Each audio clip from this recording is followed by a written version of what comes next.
leí un test en donde dice que soy narcisista. Tengo un trastorno de ansiedad. Sí. Empiezan a hacer el ojo blanco, Ajá. ¿no? Así, Sí, ya sí, empezó mi mamá sí, con su sí. choro. ¿Respondes? Qué a buen los minutos? estudiante.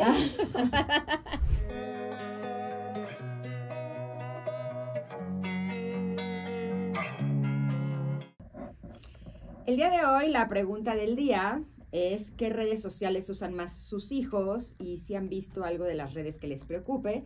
De la encuesta que publiqué en mi Twitter, @IngridCoronado, en este momento llega a un empate. Instagram y TikTok con un 38% los dos, Facebook 17% y Twitter 7%.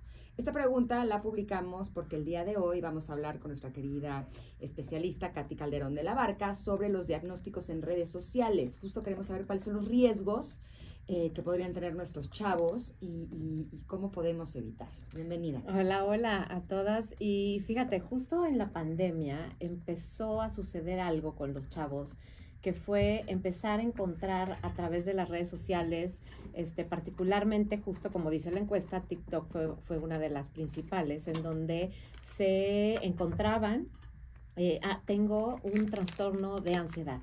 No tengo algo que se llama gaslighting. No tengo entonces un trastorno obsesivo compulsivo. Mi pareja es un narcisista. Entonces empezaron a manejar ahora sí que identificarse con ciertas, o sea, desde trastornos, literalmente que te decían algunas, o sea, personas que aparecían en videos en las redes que tú tenías esta condición o este diagnóstico. Y por un lado, era positivo porque empezaban a ponerle atención los adolescentes a su salud mental. Pero por otro lado, si no tenían un adulto con quien aterrizarlo, alguien más sensato y más maduro con quien poderlo compartir, se terminaban haciendo una identidad alrededor de este diagnóstico. Entonces, que ellos ya decían, no, como yo soy, entonces, personalidad obsesivo-compulsivo, como yo ya tengo entonces ataques de pánico, la parte muy riesgosa de esto es que a la mente lo que le damos es en lo que convertimos nuestra realidad y a donde llevamos nuestro corazón. Entonces, estaba sucediendo más de esto en sus vidas, estaban ellos con el filtro de su mente que se dedicaba a observar las conductas que estaban ligadas a este trastorno. Entonces, algo bien importante como papás es abrir la conversación justo con nuestros hijos de tú qué te has encontrado que te llama la atención, tú has visto alguno de estos diagnósticos que te dicen, no has hecho algún test que si eres más de esta personalidad o de esta otra, o te has encontrado, te has identificado con alguien que tiene depresión, con alguien que tiene alguna condición de salud mental. O sea, abrir esta pregunta, porque si los dejamos sueltos, van a buscar más a través del internet, van a estar construyendo, que esta es la parte grave, su identidad alrededor de esto. Y entonces va a ser el eje principal con el cual van a describirse quiénes son. Y ahí sí se van a ir yendo a un callejón sin salida, porque cuando tú crees que eres tu diagnóstico, tu personalidad se convierte en eso. O sea, leí un test en donde dice que soy narcisista y entonces soy narcisista. Exacto. Y entonces ya me lo creo y entonces ya me comporto así. Tengo trastorno obsesivo compulsivo, mamá, soy TOC, entonces date cuenta cómo ordeno esto y ordeno mis lápices, yo ordeno mi cuarto. Entonces, y además no puedo parar de esto, entonces estoy observándome cada vez que yo estoy pensando en esto y entonces, claro, empiezo a generar pensamientos obsesivos y empiezo a llevar a mi pensamiento, empiezo a llevar a mi cerebro, digamos, a que empiece a construir más circuitos acerca de cómo estoy ordenando, cómo estoy organizando y entonces, sin darme cuenta, me empiezo a convertir en más de eso. Sí.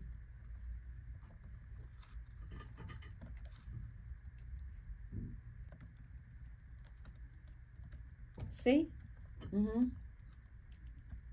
Y ya se buscaron, entonces van a empezar a buscar más, exacto.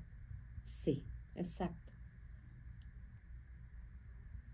Sí, ¿se acuerdan que les conté que cuando fui al Centro de Integración para Adolescentes y les pregunté a los chavos que estaban ahí cuál había sido el factor por el cual creían que estaban ahí? Y la mayoría de los hombres principalmente me dijeron, me dejé de llevar por lo que estaban haciendo mis amigos. Y eso me parece que es peligrosísimo, ¿no? Claro, pero aquí justo lo que hacemos los papás es, en lugar de entrarle, acuérdense que para que nuestros hijos estén abiertos a un aprendizaje, necesitan estar en modo curioso, no en modo amenazo. ¿Qué quiere decir? Mi mamá me está regañando, ya me está viendo con ojos grandes, la ceja levantada y tono de...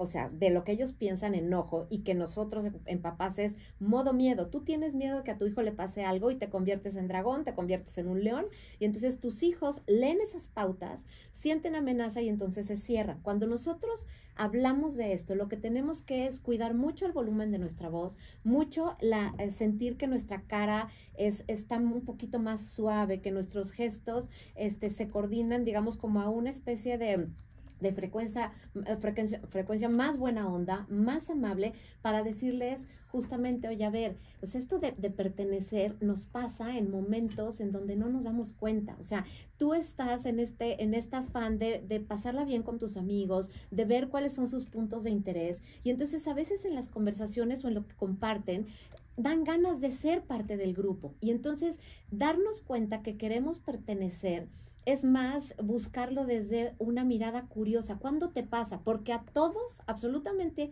a todos nos pasa en la adolescencia. Entonces, más bien es identifica cuándo te pasa a ti, porque cuando nosotros los hacemos, o sea, en la base, digamos, del regaño, nuestros hijos lo que quieren es no sentir esta falta de aprobación nuestra. Dicen, no, mamá, a mí claro que no me pasa. No, es cierto, a eso le pasa a los demás.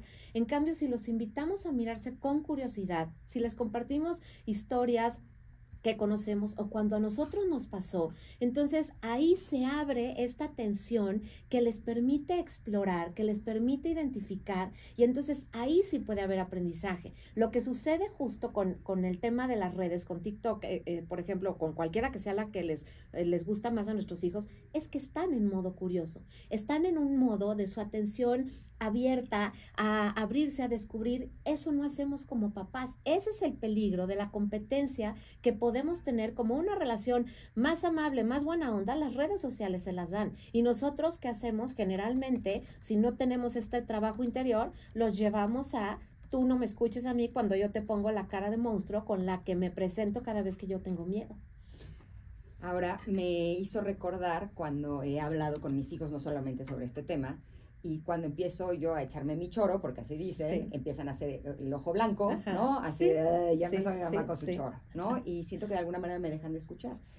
Y ahora dijiste algo que me pareció fundamental. Ellos perciben que estamos enojados y nosotros lo que tenemos es miedo. Tenemos que ir a un corte, pero me gustaría que al regreso me respondieras lo siguiente. ¿Hasta qué punto lo que a lo mejor podría ser un poco más eficaz sería, para empezar, nosotros reconocer qué es la emoción que estamos sintiendo y hablarles justo de eso, más que decirles, no, porque mira que el peligro que trae, decirles, yo estoy sintiendo mucho miedo de que a ti te vaya a pasar tal cosa? ¿Me lo respondes? ¡Qué buen estudiante! Vamos a un corte. Estamos platicando con Katy Calderón de la Barca sobre los peligros que puede haber de nuestros chavos en TikTok y en otras redes sociales, y sobre todo qué podemos hacer como sus padres. Vamos y volvemos.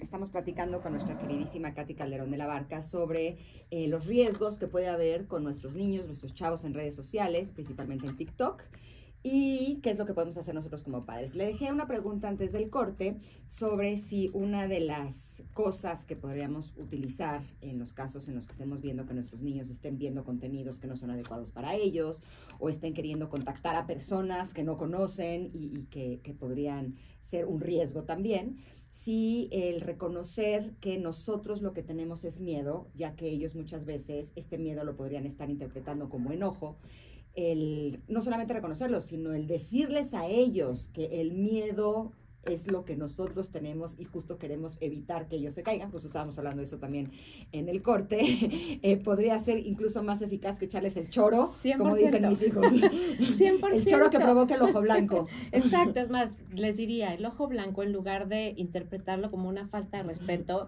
interprétenlo como que la frecuencia se perdió. Tal cual, o sea, tú lo dijiste, ya no me están escuchando. Exacto, el ojo blanco, levantado hacia arriba, el trueno de la boca es, ya no me están escuchando. Y si yo quiero tener el control de poder compartir mi sentir, entonces tengo que cambiar de frecuencia.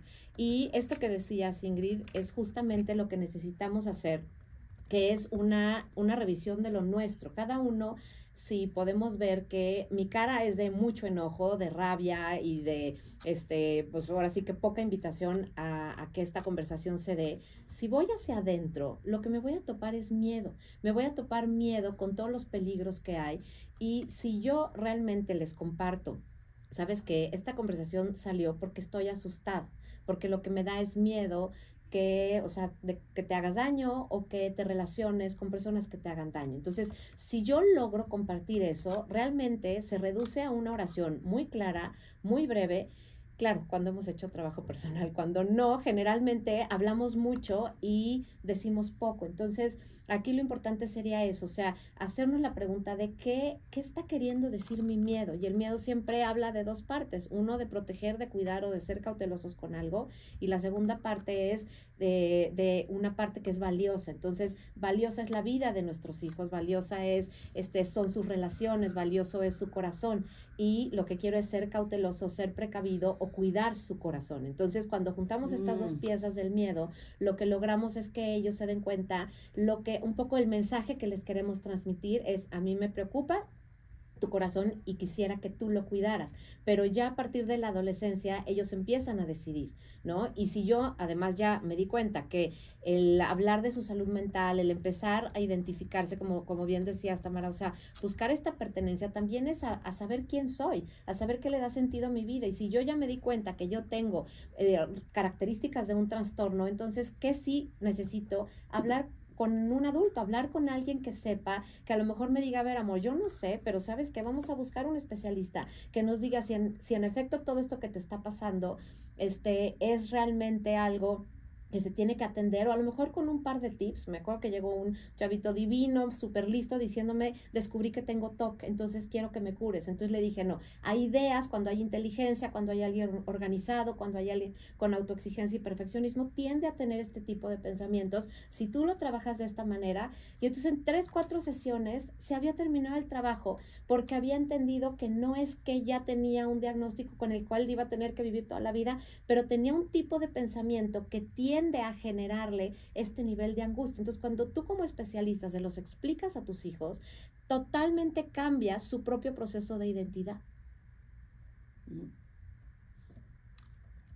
Pues por una, porque no tenemos tanto tiempo, ¿así?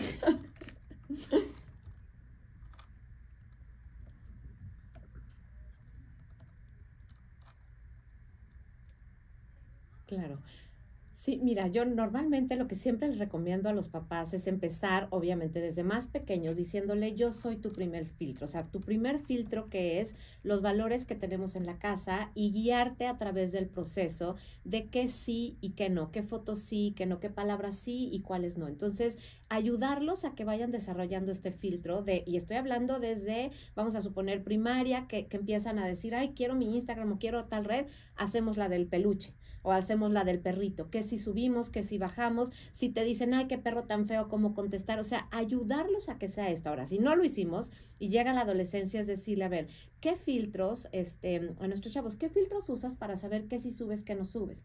¿Cómo decides que en una fiesta, qué historia subir y qué no subir? Entonces, justo el poder revisar con ellos, decir: a ver, quisiera que, o sea, uno, que tú sepas que si algo pasa en tu teléfono, o sea, el adulto responsable soy yo. Entonces, por eso es importante que sepas que nos toca revisar, una vez a la semana, una vez al mes, cada quien decidiremos cuándo, el lenguaje que usas, las cosas que subes, para que tengas una conciencia de cómo cuidar tu huella digital. Entonces, yo les diría: no a escondidas, nunca escondidas, sino más bien, o sea, abierto, para que ellos sepan por qué sí y por qué no, porque justamente el tema es que quedan expuestos, y a muchos chavos, no, y bueno, y a veces también a muchos adultos, no se dan cuenta que una condición del cerebro, cuando estás lleno como de esta adrenalina y de esta dopamina emocionante, que le escribes a la que te gusta, o que en bolita le están escribiendo pidiéndole algo a alguien, no está conectada a la zona que mide riesgos, no está conectada a la zona que te aterriza en tus valores. Entonces, justo decírselos así: cuando tú estás buscando unión o cohesión en el grupo, o sea, con mucha emoción, no estás midiendo, no es posible que midas el peligro. La emoción, digamos, que bloquea el camino hacia la parte racional, entonces vas a quedar expuesta o expuesto cuando la intensidad emocional sea tan alta.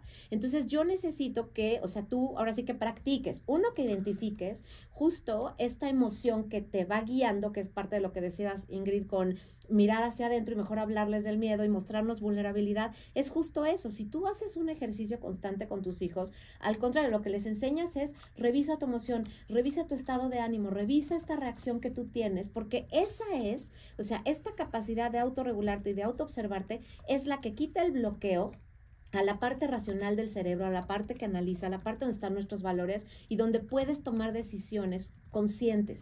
Esa es la que se queda bloqueada y por eso es tan importante esta conversación que tú decías, Tam, de tenerla con los hijos, sí o sí, sabiendo que lo vamos a hacer, que vamos a estar ahí con ellos. Ya nos tenemos que ir, pero me quedó una duda que creo que es importante. Esto de revisar las conversaciones privadas, o sea, decirle, voy a revisarte tus conversaciones una vez al mes. Sí, vamos a borrar las que no quiera que veas. Okay, no importa, porque aquí lo importante es, o sea, yo lo que quiero no es ser un detective detrás de ellos, lo que quiero es, o sea, si tú las vas a borrar, amor, quiere decir que hay cosas, o sea, si tú estás ligando, y estoy perfectamente de acuerdo, pero si es porque pediste un pack, si es porque te mandaste fotos, o sea, yo lo que no quiero es que el celular de tu foto acabe en manos de la mamá de tu novia, mi amor, ni del papá de tu novia, ni de los tíos de tu novia, que a veces en las comidas dense cuenta cómo nos pasamos el celular de lo que al sobrino le mandó al otro amigo. Entonces, o sea, sí hacerlo abierto y sí decirles, lo reviso, yo tengo tu clave, porque esto es una manera, es un poco como le digo a mis hijos con el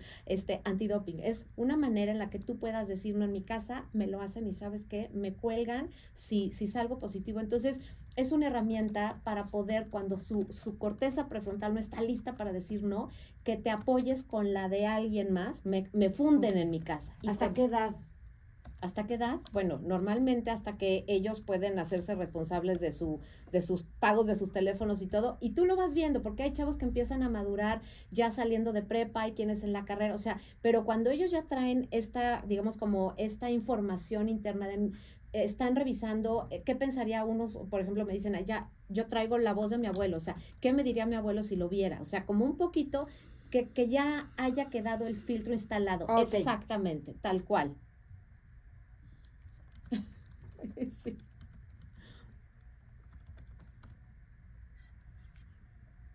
Por supuesto.